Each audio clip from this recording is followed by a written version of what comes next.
Are you listening? Damn. Another episode of Trash Talk. With me, as always, is TJ O'Connor. Tonight we have Juan Hernandez, who's getting ready for his fight Friday, November 15th. Oh, my God. I almost fucked that up, but I didn't. How you doing tonight, Juan? Doing all right, man. Thanks for having me. Yeah, thanks for being on Trash Talk. First time we had you on. It's honor, pleasure to have you on. Man, dude, I'm just excited to have you on right now. I'm trying to hide it a little bit, but it's been a year since your last fight. How you feeling coming into this one? You know, I mean, you had some time to, I don't know, collect things, start to, fuck, I don't even know what I'm trying to say right now, dude. I'm trying to hide my enthusiasm right now, but I'm having a hard time. Just how you been, man? Just how's training been going? I've been good, man. Training's been going great. My last fight, I honestly, that was it for me. You know, I was done. But an opportunity like this had come up, and I've always fought 2 hours plus out of state, everywhere, but never the hometown crowd, you know. So now, 30 minutes away, I couldn't turn it down. So to me, it's an opportunity that I wanted to do it. And so, you know, I'm back at it, going to the gym, training hard, and looking forward to this, putting on a show. Yeah, if you can see how excited I am, I can only imagine how excited the people in your hometown are now that you're fighting so close. And you're fighting a guy, Nico Jefferson, who's a tough fight. I mean, it's going to be a tough fight. This is, oh my God, how could this fight not end up being fight of the night or not one of the contenders for that award? Man, dude, I'm excited for just to see you fight and for this matchup too, dude. TJ, I'm going to let you say something, I promise. And I'm trying to get all my enthusiasm out right now. I'm sorry. It's just a good fight. No, it's a crazy fight. And Juan, I'm glad to have you on. We've been excited to get a chance to talk to you. You mentioned fighting at Jackpot. I mean, I personally, I went to high school about an hour away. So I know, you know, when that's the local casino, that's where everybody goes. That's where you want to fight when you're a fighter. Getting the call, you mentioned, we were talking before we even got on camera, you weren't planning on fighting this year. At this point, you're getting ready for the holidays, getting everything ready to go. Halloween's coming up. You get the call to fight in your hometown. How long did it take you to text Jeremy back? Initially, I was very hesitant. You know, I had a wedding coming up that, you know, it was either one of the two. I couldn't do both. So, you know, I talked to my fiance, and you know, we pushed the wedding back. So. Oh, what? So, that's some. Wow, dude! Having a woman that loves you that much to do that for you, but then also that's some dedication, brother. Oh yeah, I had you know, made some promises and everything. So I mean, we're good now. So all my focus is on this fight. We're about a month out now, and so it wasn't easy making that phone call or that decision, but making the phone call was actually easier. I suppose I screwed that up, but yeah. No, I understood what you meant. Okay. Yeah. So you mentioned that brings a completely different element to this. When you first mentioned, you said that you had a wedding coming up. I kind of thought you meant you had to go to a wedding, but no, I mean the fact that you're this dedicated, and like Damien said, that I mean that's a good woman. I'll say that she's definitely with you. So I look forward to this fight, and I'm glad that the decision was made for it. I mean, we all know you like to knock people out. We'll just get straight to the point. Yeah. You're Nico Jefferson, who likes to knock people out. Is that a kind of fight that excites you, knowing that you're going to fight a guy that's going to be willing to stand across from you and throw hands? Most definitely. You know, standing across somebody that's trying to do the same thing you're trying to do to him, and this guy actually has the power. You know, so definitely it's going to be one of those fights where, you know, whoever lands first, and whoever's smart about it, then who wants it more.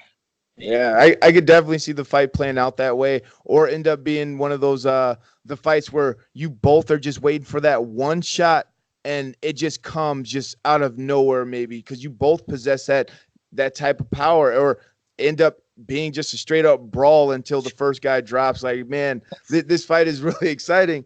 And you mentioned that your wife having the support for you, being able to push back your wedding date, you know, having her show that much support to you, having being able to fight on the same card as your brother, where you guys are the main and co-main event. How does that feel, knowing that you got that behind you plus a awesome woman? Because I can't stop giving her props, man. That's fucking amazing. Yeah. Yeah, definitely.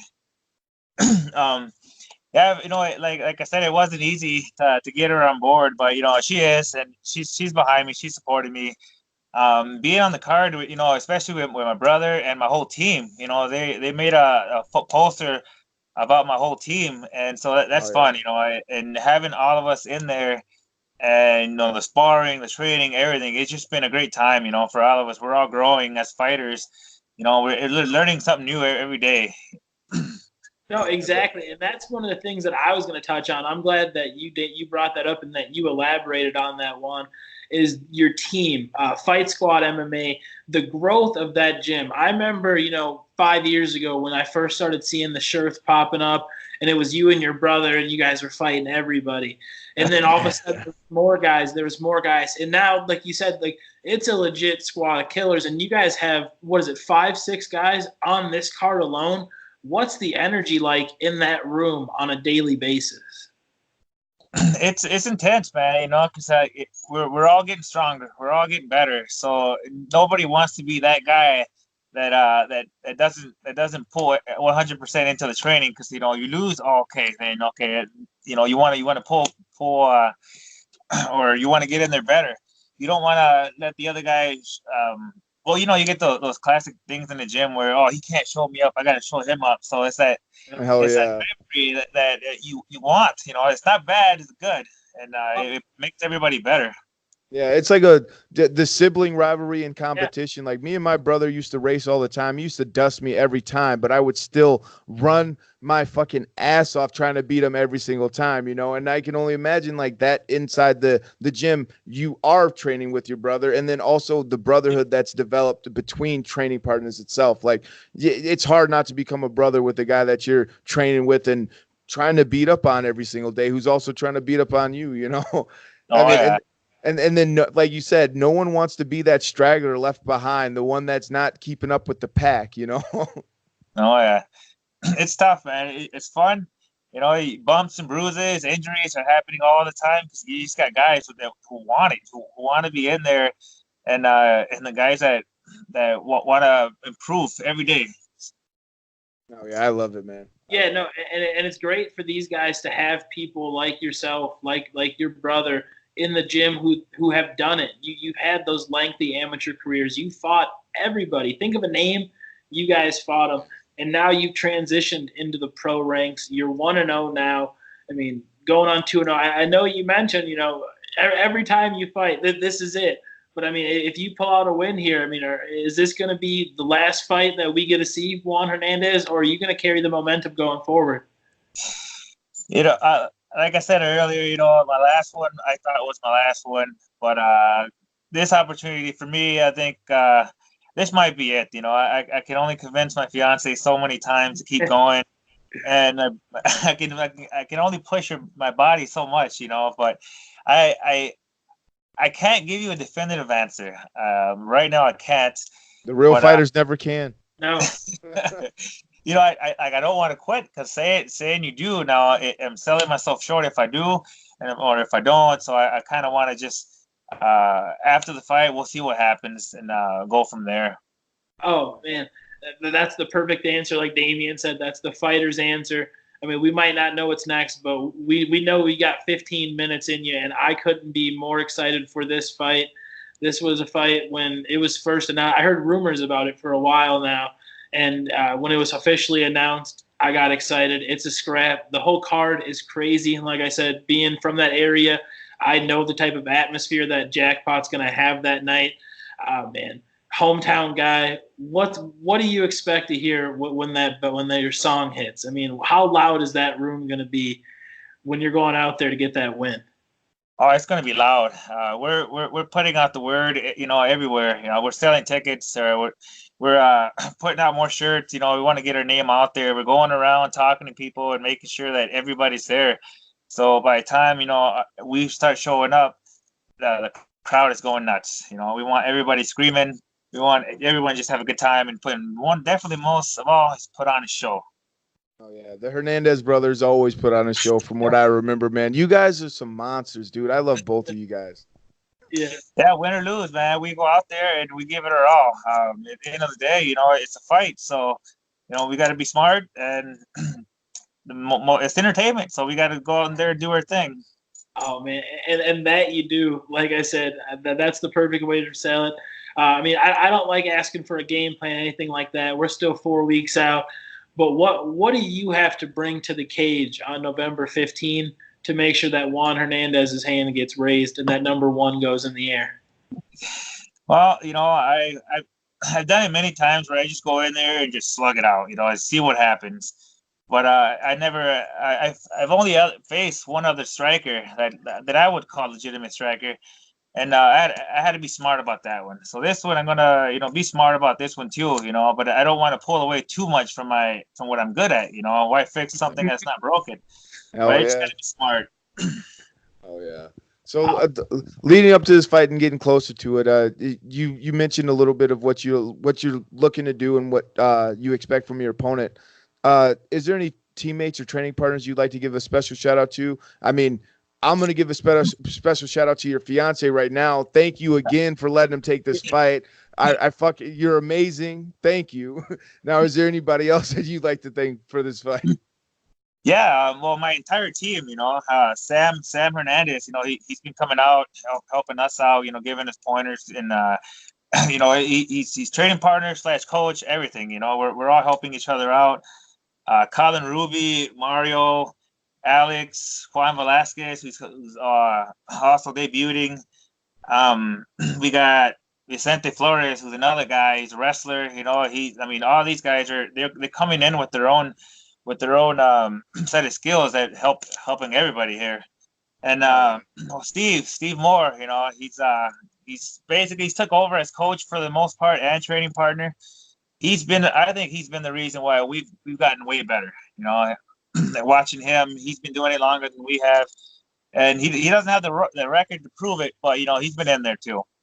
Yeah, that's one of the things about MMA is like the record is always deceiving because and you never know what a guy knows. Like some people might not be able to perform on certain nights, and we never know exactly what's leading up to, injuries, stress, certain things, the X factors that all play into fights. But there's one thing that I know for a fact, that none of that changes what you know and how you're able to teach, and what you're able to spread on to people. Just because, I don't think I've ever done an armbar in a fight.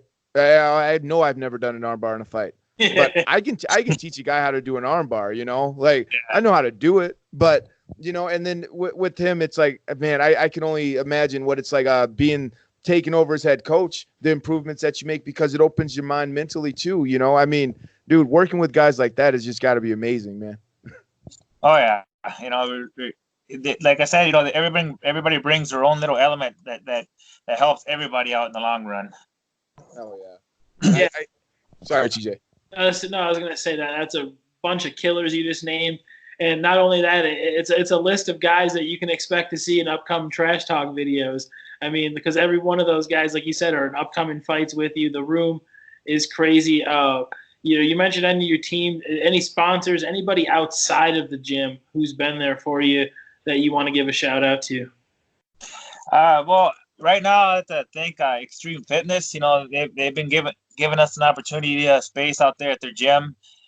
Saul Ibarra, who because of him, he gave us our first official place. So give him a shout out. Thank you for everything. He got us a foot in the door to have mats, to have a place. So special thanks out to him. My fiance Sandy, thank you. Yes. Yeah. Gotta thank her, Oh yeah. Definitely. Well, Juan, I appreciate your time, sir. We're still 4 weeks out from this fight. I can only imagine the work that's still going to put in. So I just wish you best of skill to the rest of your training camp. And to say that Damian and I are excited about this fight, as you can tell by the first 3 minutes of the interview when he couldn't talk right, is an understatement. This is a great card. We're just getting started on it. So November 15th, Jackpot Junction, Morton, Minnesota. Be there or be square. Okay. Oh yeah. Hey guys, I got one more thing I'd like to say quick, if that's okay. Oh, go for it. I wanted to set out some prayers to Robert's family. He's got some things going on, so if you can give prayers to him and his mom and his sister, and that'd be it. It's Robert Confer. Yeah, man. Hopefully everything works out. And man, I'm really sorry for anything that you're going through, man. We wish you the best. Yeah, prayers to him. Trash Talk, thank you for having me. Oh, Yeah, thank you. Are you listening? Damn.